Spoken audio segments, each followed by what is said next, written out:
Capítulo 1. Las primeras lágrimas. Dicen que en las madrugadas más silenciosas, cuando hasta las campanas del convento parecen haber olvidado su voz, las paredes respiran secretos que solo los valientes se atreven a escuchar. Esa noche, yo estaba despierto, no por devoción sino por insomnio, cuando escuché un murmullo extraño provenir de la capilla principal. Un sonido débil, como si alguien estuviera llorando en la oscuridad. Me acerqué con cautela, llevando una vela temblorosa en la mano. El resplandor apenas lograba atravesar las sombras que se arrastraban por el pasillo. Al abrir la puerta, lo vi, el cuadro de la Virgen, colgado sobre el altar, iluminado por una luna pálida que se colaba entre los vitrales. Y allí, sobre su rostro sereno, brillaban dos lágrimas cristalinas que descendían lentamente, dejando un rastro húmedo sobre la pintura. Al principio pensé que era una ilusión, un efecto de la cera derretida o de la humedad que carcomía los muros. Pero no, esas lágrimas eran reales, líquidas, puras. Me acerqué tanto que pude oler un aroma dulce, como incienso mezclado con hierro. El corazón me golpeaba fuerte en el pecho. Sentí que algo invisible me observaba desde el mismo centro de la imagen. Al día siguiente, el rumor corrió por todo el convento y después por el pueblo. La Virgen llora, gritaban algunos con fervor. Es un milagro, aseguraban otros. Las campanas repicaron y la iglesia se llenó de fieles curiosos que querían ver el prodigio con sus propios ojos. Pero mientras todos aplaudían la señal divina, yo no podía dejar de recordar el murmullo de esa madrugada. No eran lágrimas de gozo, sino de tristeza. Las monjas, arrodilladas en fila, comenzaron a rezar con más fervor que nunca. Los ancianos se persignaban hasta desgastar la piel de su frente. Y sin embargo, cada vez que alguien se acercaba demasiado al cuadro con dudas escondidas en el corazón, las lágrimas parecían intensificarse, volviéndose más gruesas, más densas. Esa misma tarde, un hombre del pueblo, conocido por su lengua afilada contra la fe, entró en la capilla con gesto desafiante. Se cruzó de brazos frente a la Virgen y sonrió con desdén. Nadie respiraba. Entonces, ante todos, una lágrima nueva comenzó a brotar. Pero esta vez no era cristalina, era roja, espesa, como sangre viva deslizándose sobre la pintura. Los gritos retumbaron en el recinto. Un niño lloró. Una mujer cayó desmayada. El sacerdote intentó calmar a la multitud, pero su voz se ahogaba bajo el eco de las campanas que repicaban solas, sin que nadie las tocara. Esa noche, mientras el pueblo celebraba y temía al mismo tiempo, yo regresé a la capilla en secreto. Me quedé de pie, frente a ese rostro inmóvil que lloraba en silencio. Y lo entendí con un escalofrío que me recorrió la espalda. La Virgen no lloraba por nosotros, lloraba por lo que nosotros ocultábamos. Y en ese instante supe que aquellas lágrimas no habían sido un milagro, sino una advertencia. Capítulo 2. El incrédulo del pueblo. Yo aún recuerdo el silencio pesado que se extendió después de aquella primera lágrima de sangre. El pueblo entero hablaba del cuadro como si fuese un oráculo viviente. Algunos veían en él la confirmación de la fe, otros lo llamaban engaño.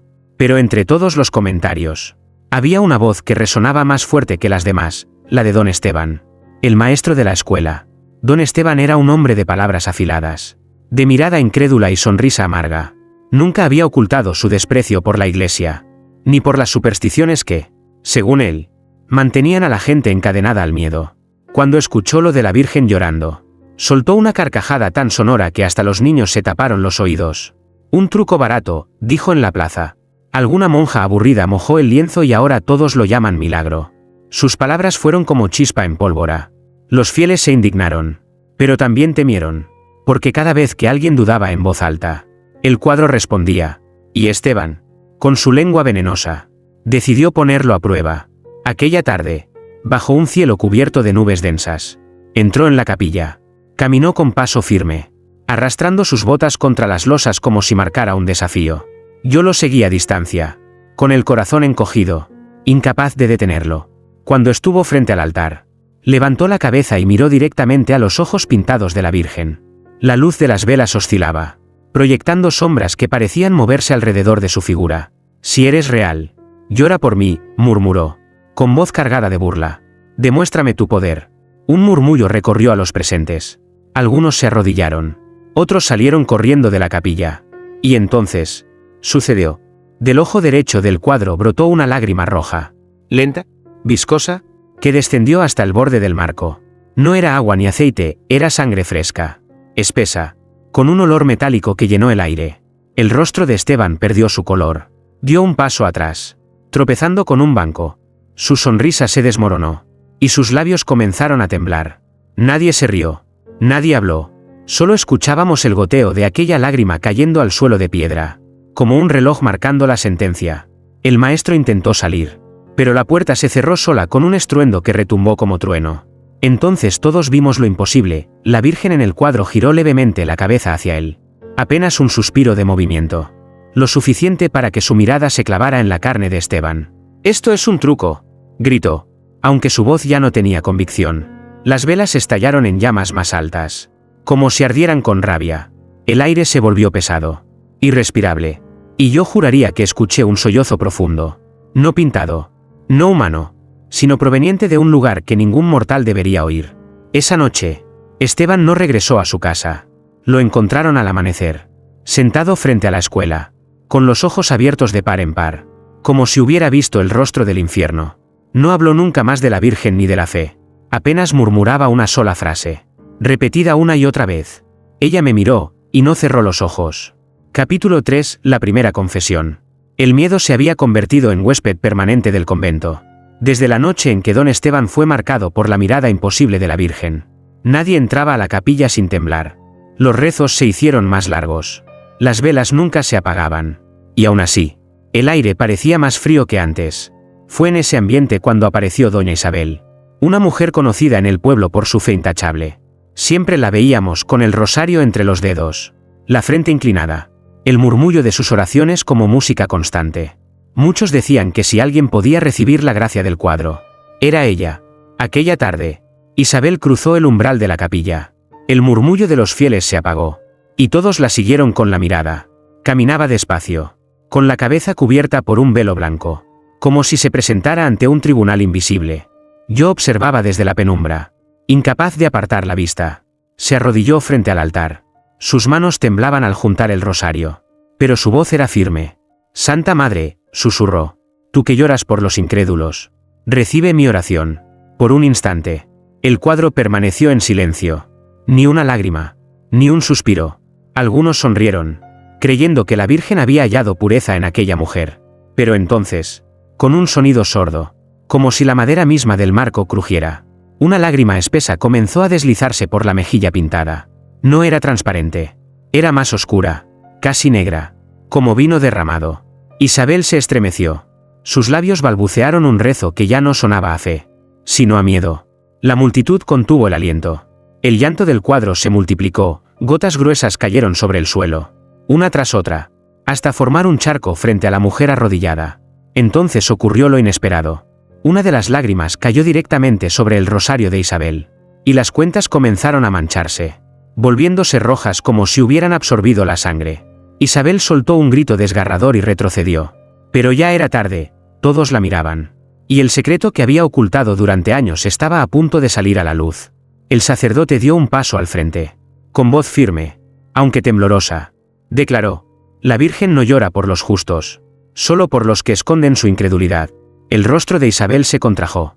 Entre sollozos, confesó lo impensable, que sus rezos eran solo una máscara, que había dejado de creer hacía mucho tiempo, y que solo fingía devoción para no perder el respeto del pueblo. El silencio fue brutal. Nadie se atrevió a acercarse a ella. El cuadro seguía llorando, y cada lágrima parecía hundirla más en su vergüenza. Isabel huyó de la capilla, cubierta de manchas rojas, con los ojos desorbitados. Jamás volvió a cruzar el umbral del convento. Aquella noche, mientras las campanas tañían solas a lo lejos, comprendimos que la Virgen no solo revelaba la incredulidad, sino también la hipocresía, y que ninguno de nosotros estaba a salvo de su mirada. Capítulo 4. El niño que preguntaba demasiado. Hay silencios que pesan más que un grito. Y después de la confesión de doña Isabel, el convento se llenó de esos silencios. Nadie quería mirar directamente al cuadro, como si temieran que la Virgen pudiera leer en sus ojos aquello que ni ellos mismos se atrevían a admitir. Fue entonces cuando apareció Tomás, un niño huérfano que solía corretear por las calles del pueblo con la curiosidad siempre encendida. No conocía el miedo a los rezos ni a las supersticiones, porque su corta vida había sido una sucesión de preguntas sin respuestas. Yo lo vi entrar aquella tarde con pasos seguros, mientras los demás lo observaban como quien contempla a un cordero acercándose al altar del sacrificio. «¿Por qué llora la Virgen?», preguntó en voz alta. «¿Sin titubeos?». mientras señalaba el cuadro. Los fieles se sobresaltaron. Nadie se atrevía a hablar en voz alta frente a aquella imagen. Pero el niño, ingenuo y terco, dio unos pasos más y se plantó justo bajo la pintura. La luz de las velas oscilaba, proyectando su sombra pequeña sobre las paredes altas, como si fuera mucho más grande de lo que era. ¿Llora porque no creemos?, insistió. ¿O porque sabemos algo que callamos? Un murmullo recorrió a los presentes. Algunos intentaron hacer callar al niño. Otros se arrodillaron apresuradamente para implorar perdón. Pero yo no apartaba los ojos del cuadro.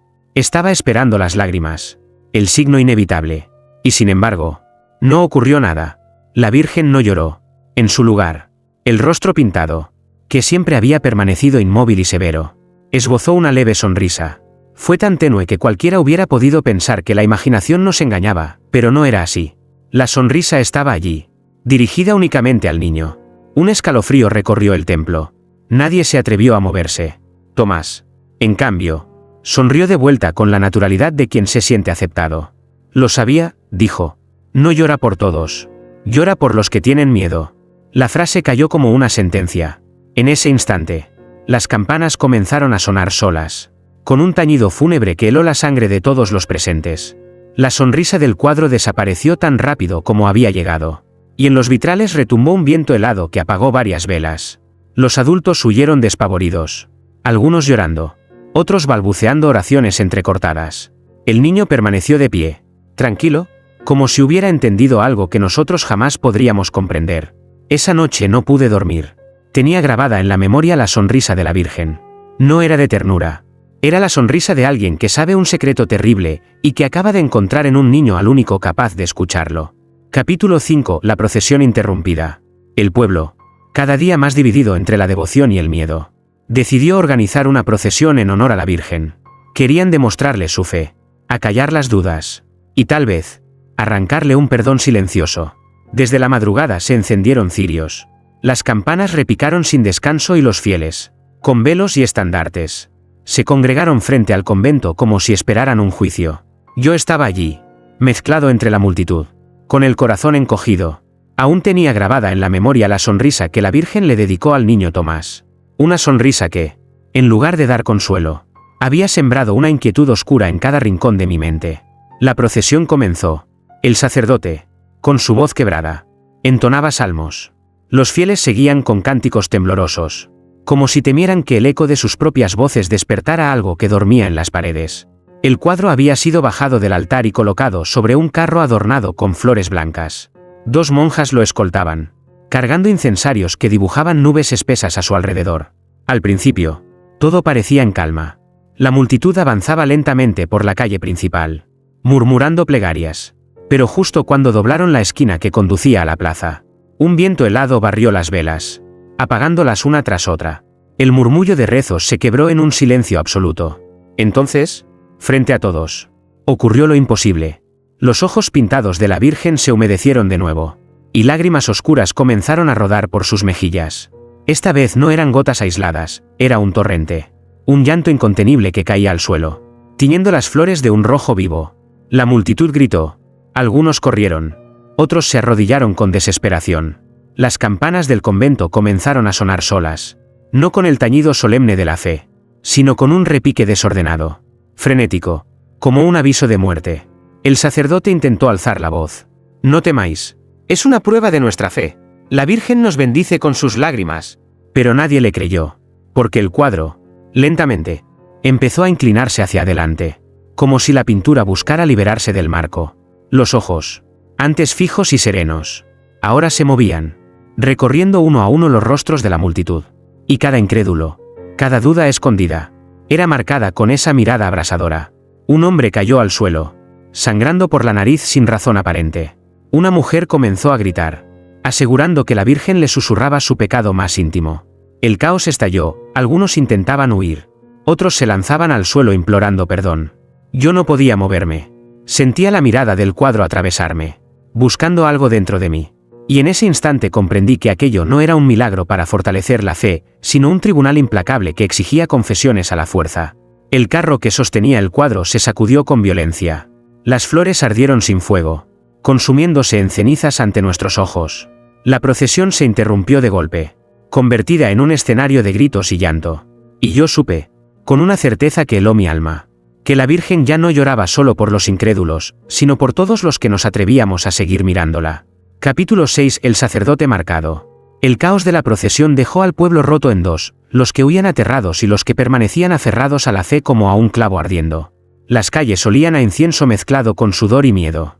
Nadie hablaba en voz alta, como si cualquier palabra pudiera provocar nuevas lágrimas en el cuadro. Esa misma noche, el sacerdote del convento, el padre Julián, decidió enfrentar lo que todos evitaban. Era un hombre de fe sólida, de manos temblorosas pero voz firme en el altar. Si la Virgen llora, yo debo consolarla, dijo frente a las monjas que lo miraban con espanto. Entró solo a la capilla. Yo lo seguía a escondidas, incapaz de reprimir la necesidad de ser testigo. El cuadro había sido devuelto a su lugar, sobre el altar, aunque aún quedaban marcas rojas en el suelo de la procesión interrumpida. El aire estaba cargado, como si respirara con vida propia. El padre Julián avanzó con el rosario en la mano. Susurraba oraciones, pero su voz se quebraba con cada palabra. Cuando estuvo frente al cuadro, levantó la mirada. Las lágrimas de la Virgen aún corrían, silenciosas, interminables. Madre Santísima, susurró, si lloras por nuestros pecados, deja que yo cargue con ellos. Entonces, una lágrima más gruesa que las demás comenzó a descender lentamente. No cayó al suelo, se deslizó hasta el borde inferior del lienzo y, contra toda lógica, se desprendió en el aire, hasta caer sobre la mano extendida del sacerdote. Yo lo vi claramente, la gota ardió al contacto con su piel. Julián gritó, llevándose la mano al pecho. Al apartarla, todos pudimos ver la marca, un círculo perfecto, rojo como brasa viva, grabado en la palma. Las campanas repicaron de nuevo, sin que nadie las tocara. Las velas se apagaron una a una, dejando la capilla envuelta en sombras. Y en ese instante, la pintura pareció inclinar la cabeza, fijando los ojos de la Virgen sobre él. El sacerdote cayó de rodillas. No era un gesto de devoción, sino de derrota. Su voz, Rod, apenas logró pronunciar. Ella, me ha elegido, pero no para salvarme. De repente, las monjas irrumpieron en la capilla, atraídas por el sonido, al ver la marca en su mano. Algunas gritaron, otras comenzaron a rezar con frenesí. El sacerdote levantó la palma marcada hacia ellas y dijo, no lloréis, no es bendición, es sentencia. Yo retrocedí, con el alma helada. Comprendí que la Virgen no solo revelaba la incredulidad, ahora también señalaba a quienes cargaban con la fe de todos. Y ese peso, lo entendí con claridad, no era humano. Esa noche, mientras el padre Julián yacía en silencio en su celda, con la mano cubierta por vendas inútiles, juraría haber escuchado sus sollozos. No eran lamentos de un hombre, eran idénticos al llanto del cuadro. Capítulo 7. El retorno de los incrédulos. El rumor de la marca en la mano del padre Julián corrió más rápido que las campanas. Decían que el sacerdote ya no dormía, que murmuraba rezos a medianoche y que su piel ardía como si llevase fuego dentro. Esa noticia, en lugar de ahuyentar a los incrédulos, los trajo de vuelta. Querían comprobar si el cuadro también los señalaría a ellos, o si todo era parte de una farsa desesperada. Esa tarde, un grupo de hombres que habían abandonado la fe hacía tiempo regresó al convento. Venían con paso firme, algunos riendo con nerviosismo, otros mascullando blasfemias entre dientes. El aire se volvió espeso cuando cruzaron el umbral. Yo lo seguí a distancia, sintiendo como el frío del claustro se me metía en los huesos. El cuadro permanecía en silencio, colgado en su altar. El rostro de la Virgen, bañado por la tenue luz de las velas, parecía observarlos con paciencia, como quien espera a que una verdad oculta salga por sí sola. Aquí estamos, dijo uno de los hombres, levantando la voz. Si tus lágrimas son reales, muéstralas ahora. Las monjas se persignaron. Algunas sollozaban. El padre Julián, pálido, intentó detenerlos, pero su mano vendada le temblaba tanto que apenas podía sostener el rosario. Fue entonces cuando ocurrió lo inevitable. Una gota oscura comenzó a brotar del ojo izquierdo del cuadro, descendiendo lentamente hasta caer sobre el mármol del altar. Después otra, y otra. Cada lágrima parecía sonar como un golpe seco en el silencio absoluto. Los hombres rieron nerviosos, hasta que uno de ellos se desplomó de rodillas. Gritaba, jurando que la Virgen lo estaba mirando directamente, que sus ojos se movían en el lienzo. Otro comenzó a rascarse el pecho, y cuando abrió su camisa, todos vimos las marcas, 2 líneas rojas dibujadas sobre la piel, como si fueran lágrimas grabadas en carne viva. El pánico se desató. Algunos corrieron hacia la puerta, pero no pudieron abrirla, estaba cerrada por dentro. Como tantas veces antes, el eco de sus golpes retumbaba en las paredes, mezclado con los sollozos de quienes no sabían a qué condena estaban asistiendo. Yo me quedé inmóvil, atrapado entre el miedo y la fascinación. Vi como la Virgen, inmóvil en el lienzo, parecía inclinar apenas la cabeza, un gesto imperceptible, pero suficiente para helarnos el alma. Su llanto no era por los incrédulos, era por las mentiras que cada uno cargaba dentro. Cuando por fin la puerta se abrió, los hombres salieron tambaleantes, con la mirada perdida, como si hubieran dejado parte de sí mismos en el convento. Desde ese día, ninguno volvió a reír ni a levantar la voz contra la fe. Esa noche, el padre Julián se acercó a mí y, con la voz rota, me dijo al oído: no son ellos los que regresan, es la Virgen la que los llama. Y cuando llama, nadie puede negarse. Yo entendí entonces que el retorno de los incrédulos no había sido elección suya, sino parte de un juicio que apenas comenzaba. Capítulo 8 del Exorcista. Las noticias del cuadro que lloraba ya habían superado los muros del convento. Llegaron a oídos del obispado y, finalmente, al Vaticano. La historia era tan perturbadora que no tardaron en enviar a un hombre preparado para enfrentarse a lo imposible, un exorcista. Su nombre era Padre Alonso. Un sacerdote de mirada severa y manos endurecidas por años de oraciones contra lo que él llamaba las sombras del infierno. Llegó una mañana gris, con una maleta negra repleta de crucifijos, agua bendita y un misal gastado por el uso. La gente lo recibió con alivio, como si con su sola presencia pudieran espantar la maldición. Pero yo vi otra cosa en sus ojos, un cansancio profundo, como de alguien que ha visto demasiadas veces aquello que no debería existir. Esa misma tarde, se encerró en la capilla. Nadie se atrevió a acompañarlo, salvo yo, oculto en un rincón, incapaz de apartarme de lo que iba a suceder. El cuadro permanecía inmóvil, pero su presencia llenaba el aire con un peso insoportable. Padre Alonso encendió 2 velas y comenzó el ritual. Su voz era grave, poderosa, y con cada palabra, las sombras parecían retroceder. Por la señal de la Santa Cruz, entonaba: que todo espíritu ajeno a Dios sea expulsado de este lugar. Durante unos segundos, nada ocurrió. El silencio era absoluto. Creí que quizás su fe lograría lo que nuestras plegarias no habían conseguido. Pero entonces, el cuadro respondió. Primero, un leve gemido, como un suspiro atrapado entre las paredes. Después, las lágrimas. No eran gotas aisladas, un torrente rojo comenzó a descender por el rostro de la Virgen.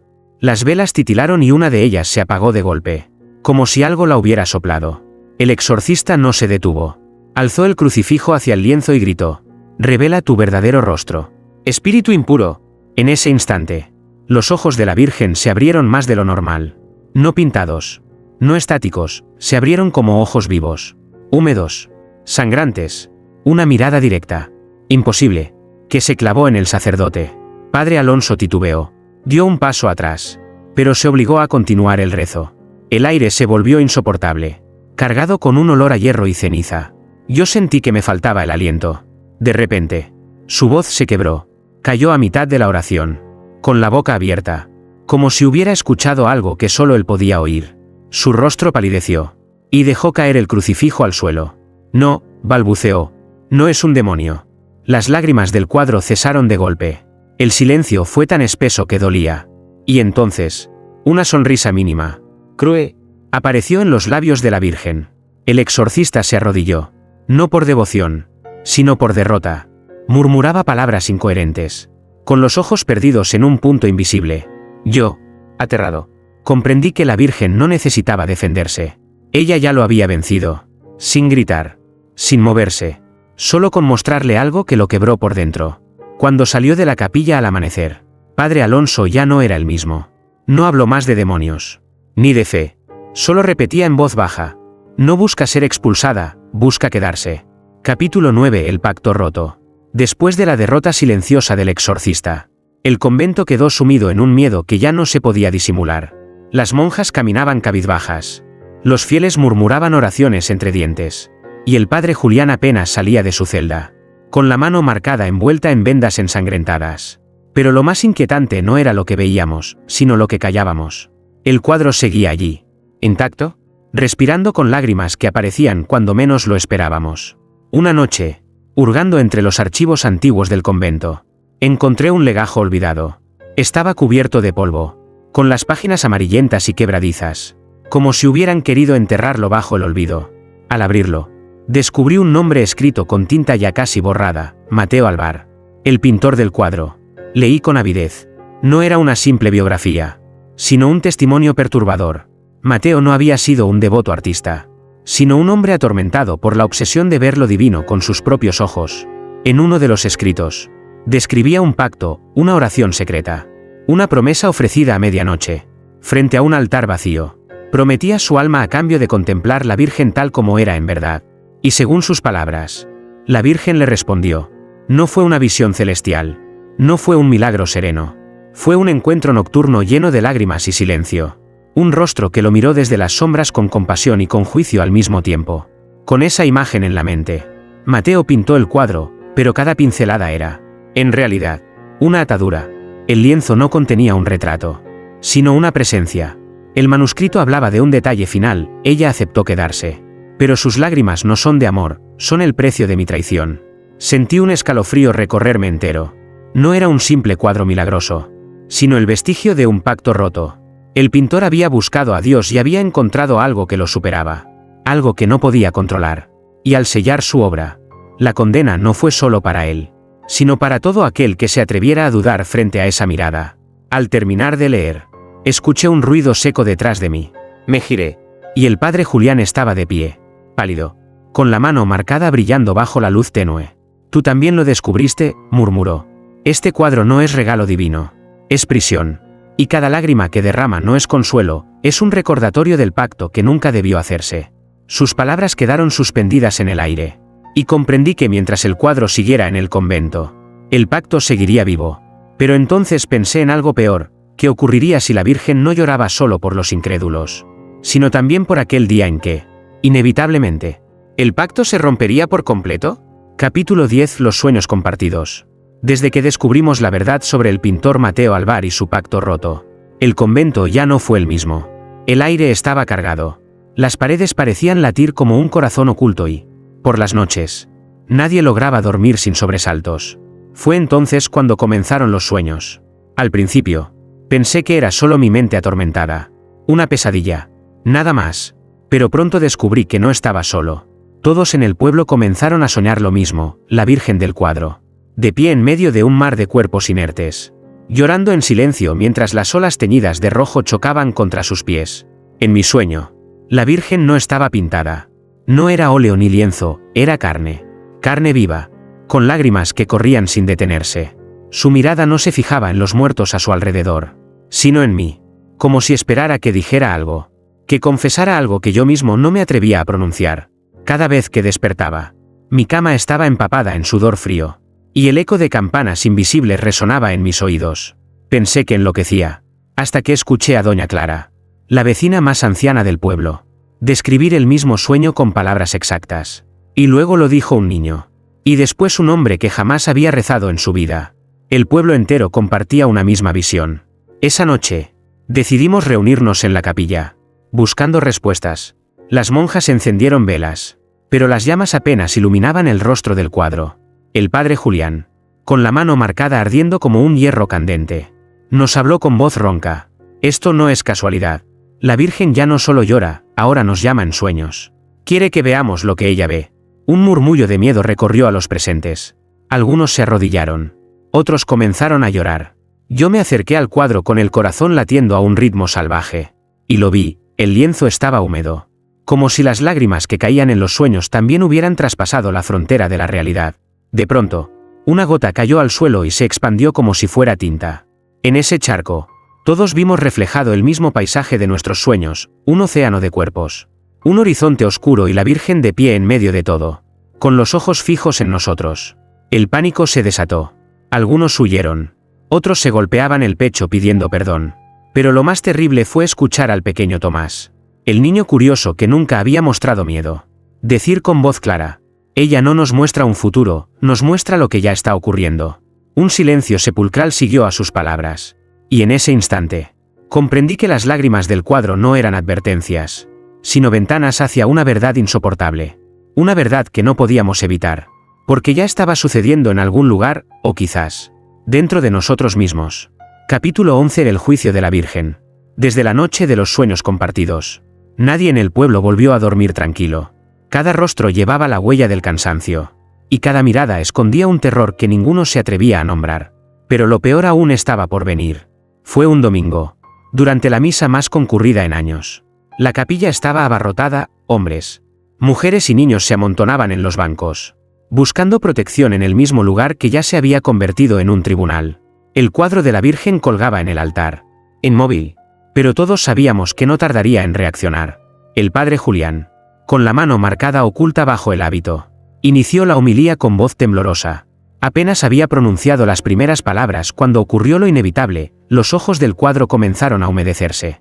2 lágrimas negras descendieron lentamente, manchando la pintura como tinta derramada. El silencio se volvió insoportable. Nadie respiraba. Entonces, algo inexplicable sucedió. Cada vez que alguien intentaba salir de la capilla, regresaba marcado. Una mujer que cruzó la puerta volvió con un ojo enrojecido como si hubiera llorado sangre. Un anciano reapareció con un murmullo extraño, repitiendo pecados que jamás había confesado. Era como si la Virgen, en su llanto, los desnudara frente a todos. Yo lo vi con mis propios ojos. Un joven, conocido por su arrogancia, cayó de rodillas al sentir que una lágrima invisible le resbalaba por la mejilla. Cuando se tocó la piel, sus dedos quedaron manchados de rojo. Gritó, y entre sollozos confesó que había perdido la fe desde hacía años. Nadie dudó de sus palabras, porque el cuadro lo había señalado. Uno tras otro, los fieles comenzaron a ser marcados. No con fuego, no con golpes, sino con signos que solo ellos podían comprender, un susurro en el oído revelando un secreto íntimo, un ardor en el pecho al recordar una mentira olvidada, o el simple reflejo de un pecado en las lágrimas del cuadro. El padre Julián intentó detener el pánico, pero la marca en su propia mano comenzó a brillar con un resplandor rojo. Su voz se quebró. Hermanos, ya no estamos en misa. Estamos en juicio. La multitud estalló en gritos. Algunos huyeron. Otros se golpeaban el pecho implorando perdón. Pero no hubo escapatoria. Todos, incluso los que no habían entrado aún a la capilla, fueron alcanzados por la sentencia.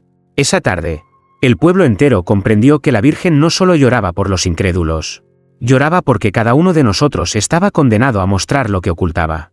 Yo, que había narrado cada lágrima, cada suspiro de aquel cuadro maldito, me descubrí temblando, porque aún no me había acercado al altar, pero sabía que mi turno llegaría, y cuando la Virgen me mirara, no podría esconder nada.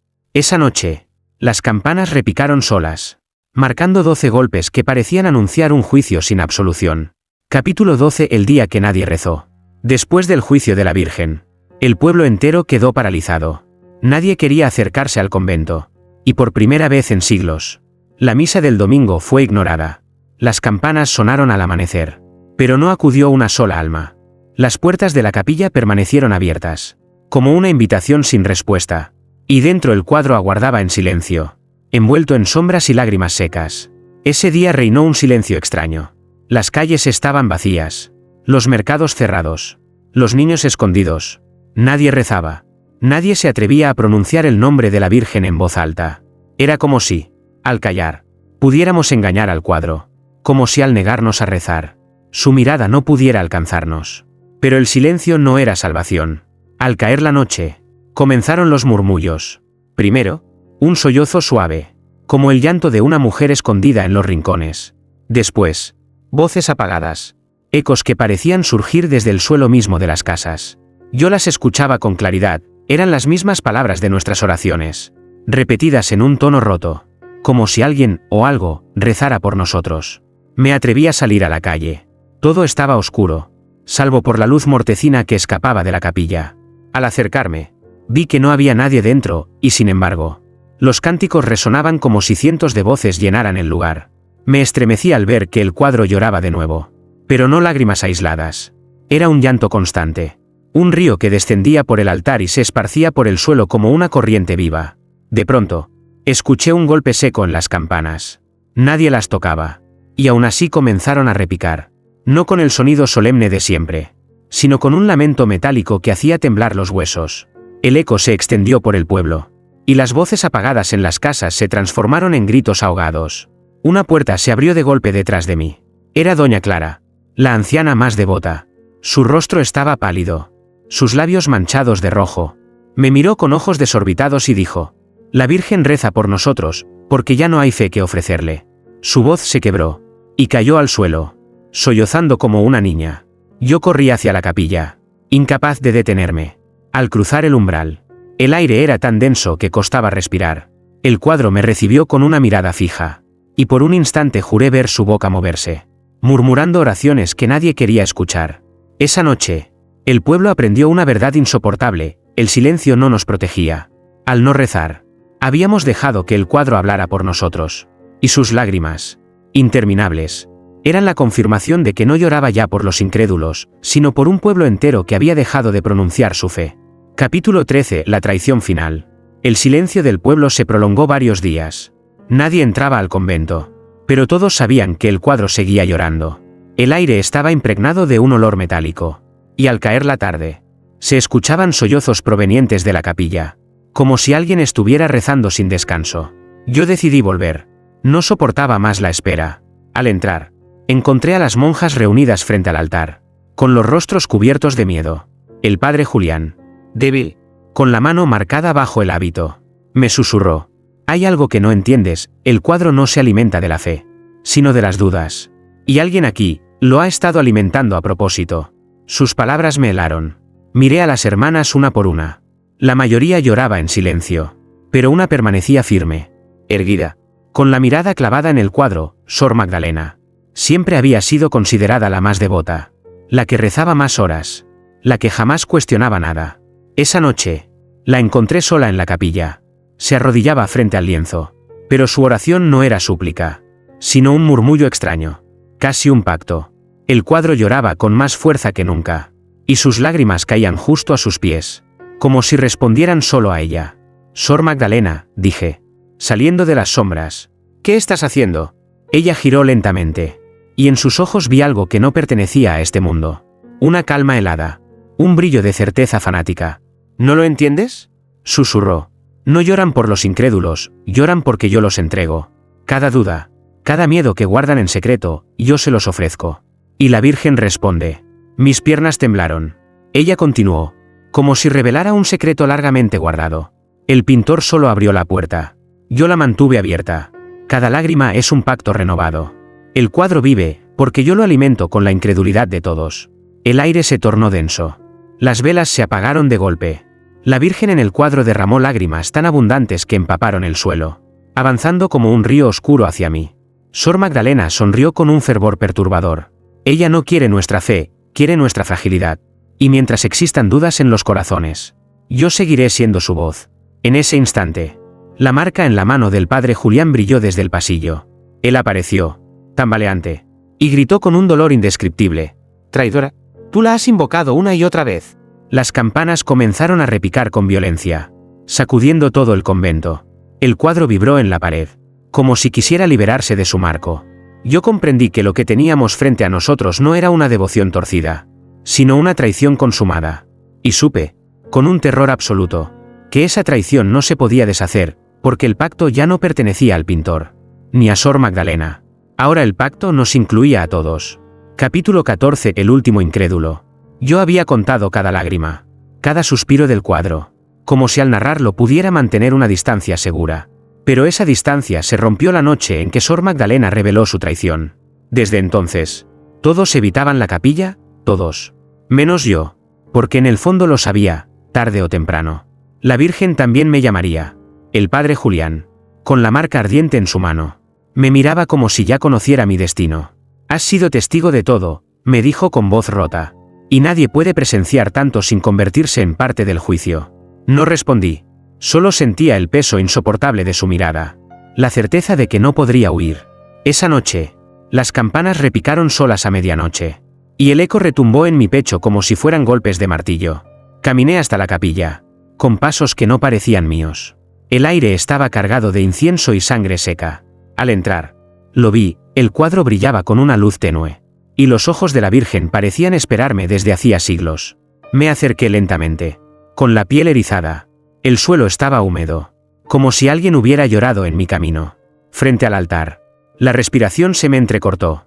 Yo, que había descrito los horrores de todos los demás, me descubrí con un secreto aún más oscuro. Yo no creía del todo. Y entonces ocurrió. La Virgen inclinó apenas la cabeza, lo suficiente para que su mirada se encontrara con la mía. Sentí un frío helado en la médula, como si todo mi cuerpo fuera arrancado de su refugio. Una lágrima se desprendió del cuadro. Cayó directamente sobre mi frente y se deslizó hasta mi boca.